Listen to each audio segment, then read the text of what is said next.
Oldingi videoyimizda kommentariyada mягкий mebel ko'rsating dedinglar. Mana sizlarga hozir mягкий mebelni ko'rsataman. Mana bunaqa mягкий mebellarimiz bor. 3 tali kreslo, pufigi bilan, mana jurnalning stoligi bilan komplekt qolganlar uchun. Undan tashqari shuni oq rangi bor, jigarrang rangi bor. Bunaqa temный siniyimiz bor. Bu temный siniyimiz villur materialdan.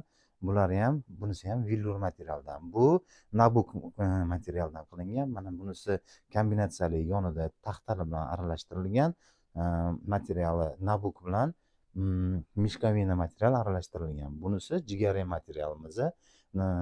Yarmi koja zaменитель, yarmi mishkavina baquvvat materialdan ishlab chiqarilgan. Hammasini ko'pini bu yerda taxta bilan metallический karkas qilingan. Keyin undan tashqari mana uголокlarimiz bor. Uголокlarimizni xohlasangiz qora rangi bor, seriy rangi bor. Undan keyin bu mishkavina material, bunisi nabukli mana bunaqa materialda. Mana agarda mabodo tushunishingiz uchun mana yaqinroq olib ko'rsataman. Undan tashqari seriy rangimiz ham bor. Mana bunaqa seriy rangimiz ham bor. Yana banan sifat material anaqa mягкий mebelimiz bor. Xo'p. Seriy rangi bor shuni, jigarrang rangi bor.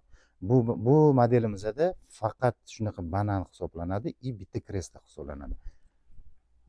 Bunimiz как раз hozir skidkada ketyapti. O'zi $2,500 sotardik, $2,000 tushirdik. Hozirgi kunda bu modelimizni $1,600 qilib beryapmiz.